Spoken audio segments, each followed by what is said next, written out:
El fénix es un ave fantástica, un ser que ha sido capaz de romper con las barreras de su mitología, incursionando a varias culturas y tradiciones como la griega o la egipcia.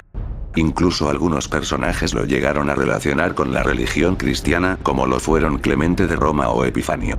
En cada una de sus leyendas ha variado su aspecto y su procedencia, sin embargo en todas y cada una, el ave fénix ha sido el símbolo de la resurrección, un ave capaz de resurgir de sus propias cenizas para volver a la vida.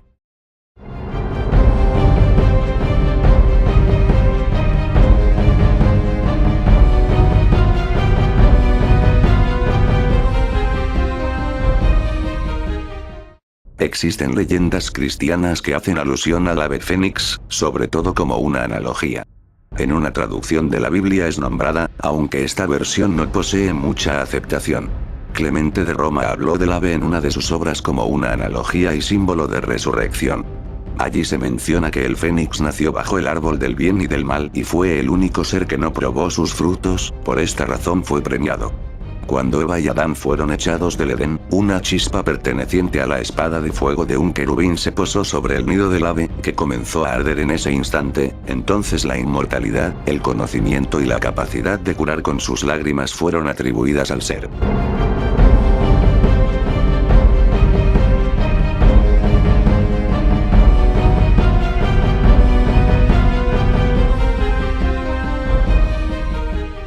El primero que comentó sobre ella fue el historiador griego Heródoto, quien vivió entre el 484 y 425 a.C. Él recopiló esta leyenda de uno de sus viajes a Egipto. Se decía durante esas épocas que el ave vivía en Etiopía. Su aspecto fue descrito de muchas formas que no logran coincidir del todo, en lo que sí estaban de acuerdo era en los colores que poseía. Un plumaje de colores azul claro, púrpura, oro y rojo. Se tiene estimado que su tamaño era mucho mayor al de un águila, especie de ave con la que se le comparaba su aspecto. Su mayor habilidad o don, y por el que su fama precede hasta estos días, es su capacidad para renacer.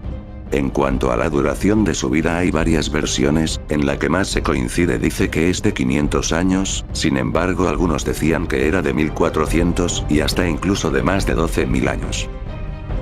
El fénix era una especie única y por lo tanto no podía reproducirse como un animal cualquiera. Cuando creía que estaba cerca de su muerte creaba una especie de nido, donde acumulaba plantas aromáticas e incienso. Algunos sugerían que en este punto el fénix prendía fuego al nido y se consumía hasta las cenizas, de ellas surgía de nuevo, volviendo a la vida.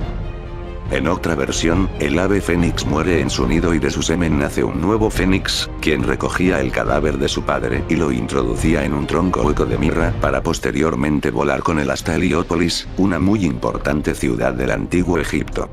Dicen que volaba escoltada de una gran y diversa cantidad de aves, que iban a su alrededor rindiéndole honores. Cuando el fénix llegaba, dejaba el cadáver sobre el altar del dios Sol. Allí los sacerdotes se encargaban de incinerar el antiguo cuerpo en una ceremonia. Solo cuando esta termina, el fénix reemprende su vuelo hacia Etiopía.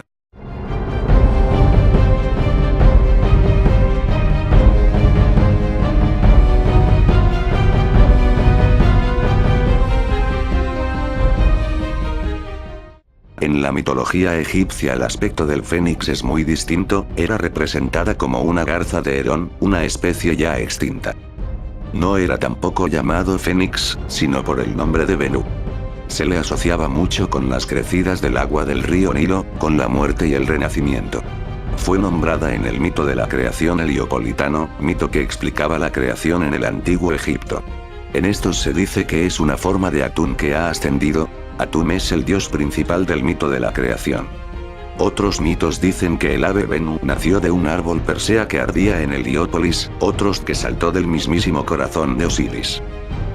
Se hablaba en aquella época que Benú era el Ba, es decir, uno de los 5 componentes del alma, del dios Ra, que era la deidad del sol.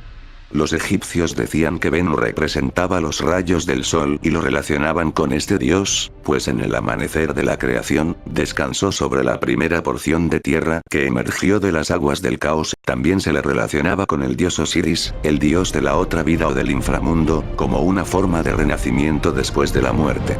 Como dato curioso, debo decir que cuando se abrió el sarcófago de Tutankamón, uno de sus amuletos era un escarabajo negro con el símbolo del ave Bennu tallado en su reverso.